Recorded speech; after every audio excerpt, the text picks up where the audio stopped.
Long ago, the Let's Play went on in harmony. Then, everything changed when Whitney attacked. Only Artie Shaw, the most powerful Pokemon to ever live, could defeat Whitney, but when we needed him most, he was considered cheating, so we didn't actually use him, because that would be totally unfair. 100 years has passed, and we've been unable to defeat Whitney, but Artie has had a son. He may be inexperienced, he may be low level, but I believe Avatar Pichu can save the world.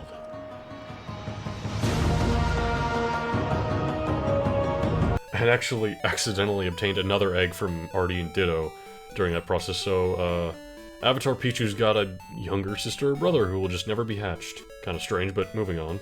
So let's go ahead and check out Avatar Pichu here. And as you can see, we have Thunder, which is an incredibly strong electric-type move. Stronger than Thunderbolt, stronger than Thundershock, of course.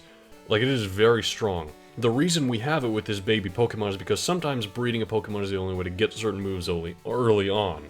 It's actually a different kind of move set when you're breeding a Pokemon. Now, I'm really excited to have Avatar Pichu on the team. Some of you may be a bit upset that I'm not keeping the tradition of naming them after old classical singers, but, well, we'll make this just the exception, because right now we kind of need the Avatar to defeat Whitney. I think you have some of their Pokemon with you. Let me see them. Oh man, this is like every early season villain in Avatar who's like, oh, that's the Avatar, maybe I can be important. I'm very tempted to stay in because it is a water type, and we have Thunder.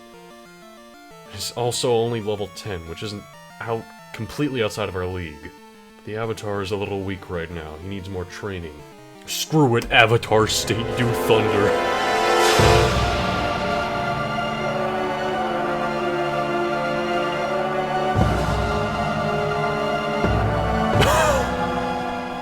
Our first attack, and it's a critical hit.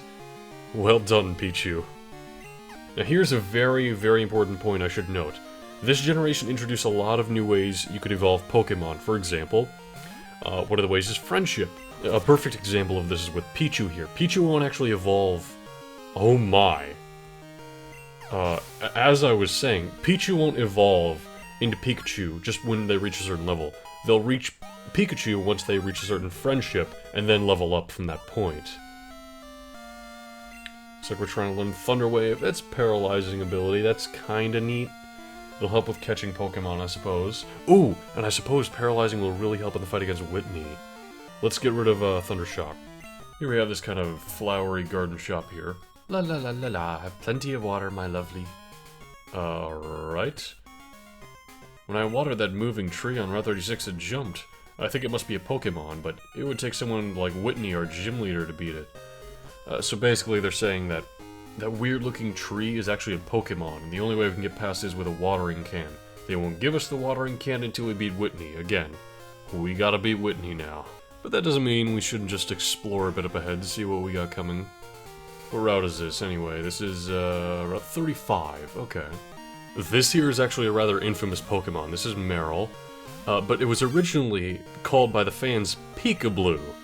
That might be like, modern Pokemon fans may be like, what are you talking about? That's Meryl, that's a very different looking Pokemon. What do you mean Peekaboo? Well, a lot of early images of Generation 2 popped up around the internet, the early internet, long before Gold and Silver came out, because this game actually took a while to localize, about a year. Certainly different than the modern Pokemon games where they're released worldwide around the same exact time. Ooh, we learned Sweet Kiss.